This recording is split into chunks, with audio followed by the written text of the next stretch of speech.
मैंने अब तक 4 एडिशनल लैंग्वेजेस सीख ली हैं और उर्दू और पंजाबी के अलावा। वो language Spanish, French, Arabic and English हैं। और मुझे नहीं लगता कि पाकिस्तान में या बहुत ज़्यादा लोग हैं जो इतनी लैंग्वेजेस बोलते हैं। मैं किसी को नहीं जानता जो जिसको इतनी लैंग्वेजेस आती हों पर्सनली। मैं कुछ को जानता हूँ जिनको इनमें से इंग्लिश तो ऑलमोस्ट सबको ही आती है। मैं कुछ को जानता हूँ जिनको इनमें से 1-2 लैंग्वेजेस आती हैं, लेकिन एक साथ नहीं। किसी को स्पेनिश आती है, किसी को थोड़ी सी फ्रेंच आती है, लेकिन 4 लैंग्वेजेस किसी को नहीं आती जो जितना लोगों को मैं जानता हूँ। तो इस वीडियो में मैं इस बारे में बात करूँगा कि मैंने किस तरह 4 लैंग्वेजेस सीखी before being 18 officially, and what was the journey और प्रोसेस क्या था और स्टेप्स क्या थे और किस तरह मैंने फ्लुएंसी हासिल की और किस तरह मैं अपनी जर्नी को कंटिन्यू कर रहा हूँ। सबसे पहले तो मेरे अंदर शौक था लैंग्वेजेस का बचपन से। जब भी मैं कोई मूवी देखता और मैं ये देखता कि कोई और लैंग्वेज में बोल रहा है, तो मेरे अंदर जनरली वो एक क्यूरोसिटी अराउज होती थी। मुझे दिल करता था कि मैं वो जानूँ कि वो क्या कह रहा है, और ये बात कि ये एबिलिटी कि मैं एक ऐसी लैंग्वेज में बात कर सकता हूँ जो कि मेरे साइड पे खड़ा शख्स समझ नहीं रहा और मैं एक और दूसरे तीसरे शख्स से बात कर रहा हूँ और साथ वाला समझ नहीं रहा हालांकि मैं बोल रहा हूँ। इस चीज़ ने मुझे बहुत मोटिवेट किया। तो जब मैं 9th में था 2022 में, तब मैंने स्टार्ट किया इंग्लिश के साथ। अरबिक भी तब थोड़ी थोड़ी स्टार्ट कर दी थी, वो तब स्टार्ट था, लेकिन इंग्लिश मैंने हार्डकोर जिस तरह स्टार्ट किया। इंग्लिश समझ आती थी लेकिन उस फ्लुएंसी के साथ बोल नहीं सकता था। जो कमी थी वो सिर्फ बोलने में थी। तो जो मैंने किया वो ये कि मैंने एक बुक पकड़ता और मेरे घर के पास एक जगह थी, वहाँ पर एक डेड एंड था तो वहाँ चला जाता, साथ लाइब्रेरी भी थी। तो वहाँ चला जाता है, रोज़ाना 1 घंटे के लिए मैं प्रैक्टिस करता। ये चीज़ मैं पिछले 3 सालों से कर रहा हूँ। रोज़ाना 1 घंटे के लिए मैं ऊँची आवाज़ में कभी मैं अपने आइडियाज़ डिस्कस करता, कभी मैं उस बुक से पढ़ता, कभी भी कुछ भी मैं करता, लेकिन मैं 1 घंटा पूरा करता जिसमें मैं अपने आप से कन्वर्सेशन करता, मैं इंग्लिश की प्रैक्टिस करता और इसके साथ-साथ मेरी इंग्लिश इंप्रूव होती गई। तो अरबिक भी मैंने साथ-साथ स्टार्ट की थी। अरबिक में बेसिकली जो उसको मैं थोड़ा सा एक्सप्लेन भी करूँगा कि किस तरह इसको सीखना चाहिए। अरबिक थोड़ी सी डिफरेंट है क्योंकि वो सिर्फ अल्फाज नहीं कि अगर आप अल्फाज को सीख लो तो आप उनको कनेक्ट कर दो तो एक जुमला बन जाएगा। स्पेनिश और फ्रेंच में कर सकते हैं, लेकिन अरबिक में हर लफ्ज़ बहुत ज़्यादा चेंज हो सकता है। अल्फाज उतने ज़्यादा नहीं, हालांकि अल्फाज भी ज़्यादा, लेकिन अल्फाज को चेंज करना वो ज़्यादा है। फ्रेंच और स्पेनिश में अल्फाज अगर आप एक बार सीख लेते हो तो आप उनको किसी भी तरह साथ रख कर जुमला बना सकते हो, लेकिन अरबिक में जो अल्फाज हैं वो बहुत ज़्यादा चेंज हो सकते हैं और उनकी चेंज होने की कैपेसिटी में जो उसका मतलब है वो भी चेंज हो जाता है। तो उसकी ग्रामर बहुत ज़्यादा डिफिकल्ट है, तो उसमें बहुत ज़्यादा टाइम लगता है। हालांकि उर्दू और अरबिक में जो अल्फाज हैं उनकी सिमिलैरिटी बहुत ज़्यादा है, बहुत बहुत ज़्यादा, ऑलमोस्ट 80% तक है, लेकिन चूंकि अल्फाज बहुत ज़्यादा चेंज हो जाते हैं तो ग्रामर सबसे मुश्किल चीज़ है। लेकिन उर्दू बोलने वाले लोगों के पास ऑलरेडी बहुत ज़्यादा अरबिक की वोकैबुलरी है। तो ये चीज़ मैंने की। उसके साथ साथ मैं सुनता था बहुत ज़्यादा वीडियोज़। मैंने बेसिक से स्टार्ट किया, जिन वीडियोज़ में कार्टून से स्टार्ट किया, जिन वीडियोज़ में वो अरबिक में बोल रहे होते थे लेकिन ट्रांसलेशन साथ इंग्लिश में आ रही होती थी, उससे स्टार्ट किया। फिर ग्रेजुअली अल्फाज समझता गया, अल्फाज की वोकैबुलरी बढ़ती गई। फिर मैं ऐसा ऐसा उन वीडियोज़ में आया जिसमें सिर्फ सबटाइटल्स अरबिक में थे और वो भी क्लासिकल अरबिक में। फिर मैं स्लोली नेटिव्स की तरफ आया, जो नेटिव्स बोल रहे होते, जो व्लॉग्स और समरीज एजुकेशनल वीडियोज़ या इस तरह की कंटेंट बोल रहे होते थे लेकिन नेटिव एक्सेंट में, जिसमें इजिप्शियन, और सबसे पहले मैंने इजिप्शियन सीखा था। उसके बाद फिर मैंने हिजाजी एक्सेंट सीखा। बहुत थोड़ा डिफरेंस है अगर आप एक एक्सेंट सीख लेते हो। जो मेन एक्सेंट्स हैं हिजाजी और इराकी और जो मिस्री है वो ऑलमोस्ट मेन एक्सेंट है। इसके अलावा लेकिन 27 एक्सेंट्स हैं इसमें और कुछ बहुत ज़्यादा डिफरेंट है कि इतने ज़्यादा डिफरेंट कि वो एक दूसरे को खुद नहीं समझ पाते। तो इस तरह अरबिक चलती गई, कंटेंट को सुनता गया, समझता गया और मैं इस पॉइंट तक पहुंच गया कि इस साल मैंने एक अरबिक कॉल सेंटर में अप्लाई किया और उन्होंने मुझे सिलेक्ट कर लिया, लेकिन उन्होंने मुझे कहा कि अकोमोडेशन फ़िलहाल नहीं है, तो इसलिए हम आपको थोड़ी देर बाद कॉल करेंगे। लेकिन मेरा लेवल इतना पहुंच चुका था कि मैं उसके लिए सिलेक्ट हो गया। फिर आ जाते हैं इंग्लिश का। जैसे मैंने बता दिया कि इंग्लिश हम सबको आती है और इंग्लिश सीखना बहुत ईजी है। प्रैक्टिस, स्पीकिंग, बस ये चीज़ है।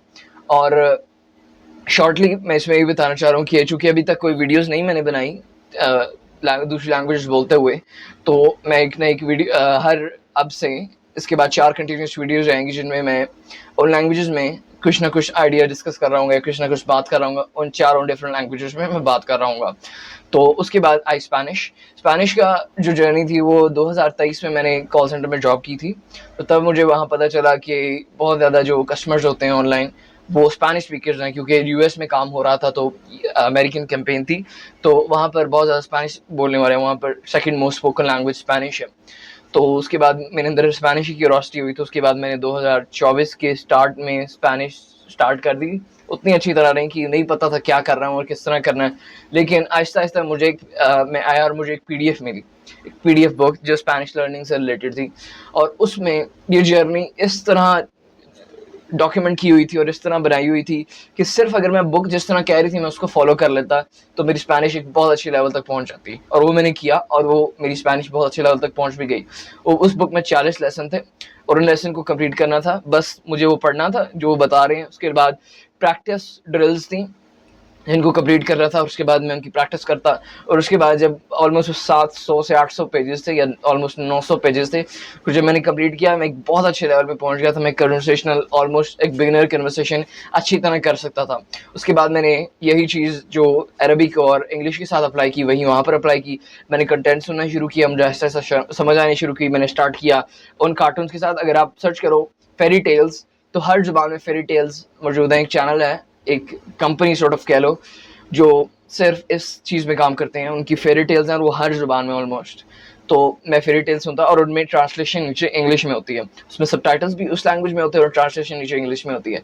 मैंने उससे स्पेनिश स्टार्ट की, आहिस्ता आहिस्ता फिर मैं स्पेनिश वीडियोस में आ गया जिसमें सिर्फ स्पेनिश सबटाइटल्स थे। एक जो अहम चीज़ है वो ये कि आप अपने आप को कोई भी कंटेंट सुनने पर फोर्स नहीं कर सकते, सिर्फ वही कंटेंट सुनो जिसमें आपका दिल करता है। ये एक मैंने ट्रिक सुनी थी और ये मैंने अप्लाई की। मुझे एजुकेशनल कंटेंट पसंद है, कार्टून शुरू में मुझे अच्छे नहीं लगे, लेकिन मैंने थोड़ा सा अपने आप को फोर्स किया, लेकिन ज़्यादा फोर्स नहीं करना चाहिए कंटेंट के मामले में, क्योंकि लैंग्वेज थोड़ा सा चाहती है कि आप वो चीज़ें सुनो। अगर आपको कार्टून पसंद है तो गो फॉर इट। तो मुझे एजुकेशनल कंटेंट पसंद था तो मैं एजुकेशनल कंटेंट सुनता था। तो उसके साथ साथ आहिस्ता आहिस्ता ग्रेजुअली मेरी वोकैबुलरी बढ़ती गई। फिर मैंने बोलने की प्रैक्टिस स्टार्ट की, स्पेनिश को मैं बोलना शुरू किया और उसको भी मैं एक बहुत अच्छी लेवल तक ले गया। फिर आती है फ्रेंच। फ्रेंच मैंने स्टार्ट की पिछले साल नवंबर में, और उसके साथ ही मैंने वही चीज़ की, मैंने एक बहुत अच्छी पीडीएफ फाइल ढूंढी जो स्पेनिश लर्निंग फॉर बिगिनर्स, आप गूगल पे कुछ भी ढूंढ सकते हो। उसमें भी ये डिटेल्ड स्टेप्स थे। अगर मैं सिर्फ बुक को फॉलो करता तो मेरी बहुत अच्छी वोकैबुलरी बिल्डअप हो जाती। मैंने वो किया, मैंने 1-2 माह के अंदर वो किताब पूरी की। उसके बाद मैंने यही चीज़ फ्रेंच पे अप्लाई की। मैंने वीडियो से स्टार्ट किया, मैंने फेरी टेल से स्टार्ट किया, फिर मैंने ओरिजिनल वीडियो से स्टार्ट किया, फिर मैंने स्पीकिंग प्रैक्टिस स्टार्ट की, और एक अच्छे लेवल तक मेरी चारों लैंग्वेजेस पहुंच चुकी हैं। ऑब्वियसली मैं यहाँ पर नहीं बता सकता कि वो क्या लेवल है, लेकिन मैं अपनी अगली वीडियोज़ में बताऊँगा कि वो क्या लेवल है और मैं किस तरह से बोल सकता हूँ, और मैं वो वीडियोज़ स्पेसिफिकली लैंग्वेज से रिलेटेड होंगी जिनमें मैं उस लैंग्वेज में बात कर रहा हूँगा। और ये मैं कहना चाहता हूँ कि मेरी 18 एज है और मैं किसी को भी नहीं जानता जिसके पास ये अकॉम्प्लिशमेंट हो कि वो 4 इंटरनेशनल लैंग्वेजेस सीख चुका हो और फ्लुएंटली बोल सकता हो। तो ये मेरा प्रोसेस था और इस तरह मैंने किया, और इसकी इंपॉर्टेंस भी बहुत ज़्यादा है क्योंकि आपके पास पूरी दुनिया खुल जाती है। जब आप लैंग्वेज बोल सकते हो तो आपके पास पूरी दुनिया खुल जाती है। जब आप बोल सकते हो तभी आपके पास दुनिया खुल जाती है और आपको एडिशनल स्किल्स की ज़रूरत ही नहीं रहती। जो शख्स बोल सकता है वो अपने लिए दुनिया को खोल सकता है, और जो शख्स ज़्यादा बोल सकता है और ज़्यादा लैंग्वेजेस में बोल सकता है उसके लिए ज़्यादा दुनिया खुल सकती है। मैं किसी भी मुल्क में, क्योंकि जो बड़ी लैंग्वेजेस हैं ऑलमोस्ट 5 से 7, जो वो बोल सकता है उसके लिए पूरी दुनिया खुल जाती है। अरब वर्ल्ड है, मैं वहाँ भी कहीं जा सकता हूँ। जो स्पेनिश स्पीकिंग लैटिन वर्ल्ड है, मैं वहाँ कहीं भी जा सकता हूँ। जो फ्रेंच स्पीकिंग वर्ल्ड है, मैं वहाँ कहीं भी जा सकता हूँ। हिंदी ऑलरेडी मेरी लैंग्वेज, हिंदी और उर्दू और पंजाबी ऑलरेडी मेरी लैंग्वेजेस हैं, तो मैं यहाँ पर, तो वो ऑलरेडी मुझे फ़ायदा दे रही हैं। तो जब लैंग्वेजेस आप कोई बोलते हो तो आपके लिए पूरी दुनिया खुल जाती है, और इसलिए भी ज़रूरी है कि लैंग्वेजेस को सीखा जाए। और एक और आखिरी बात, लैंग्वेज सीखना कोई साइंस या कोई सूडो साइंस या रॉकेट साइंस नहीं है। हर शख्स ने अपनी ज़िंदगी में लैंग्वेज सीखी हुई है। कोई भी स्किल किसी भी शख्स ने ना सीखा, उसने बोलना सीखा होता है। हर शख्स ने बोलना सीखा है, तो आप उसको दोबारा सीख सकते हो। तो ये नहीं कहा जा सकता कि कोई शख्स लैंग्वेज सीख सकता है और कोई नहीं सीख सकता। आपने अगर उसको एक बार सीखा है बचपन में एक बच्चे की हैसियत से, तो उसको दोबारा भी सीखा जा सकता है। आपके दिमाग में वो पैटर्न्स मौजूद हैं जो उसको दोबारा आपको मदद कर सकते हैं कि आप दोबारा उस प्रोसेस को रिपीट करो। तो लैंग्वेज सीखना सबसे सिंपल काम है, आसान नहीं है। थोड़ी एफर्ट और मेहनत चाहिए। आपको अल्फाज सीखने होते हैं, आपको उनको प्रैक्टिस करना होता है, आपको फ्रेजेस बनाने आना चाहिए, आपको टाइम को उसको इनकलकेट करना है कि किस टाइम पे क्या हुआ था और मैं उसको किस तरह एक्सप्रेस कर सकता हूँ। लेकिन सिंपल है, आपने किया हुआ है और आप कर सकते हो, और ज़रूरी है लैंग्वेज सीखना, और आपको सीखनी चाहिए, और आप वो प्रोसेस फॉलो कर सकते हो जो कि मैंने किया।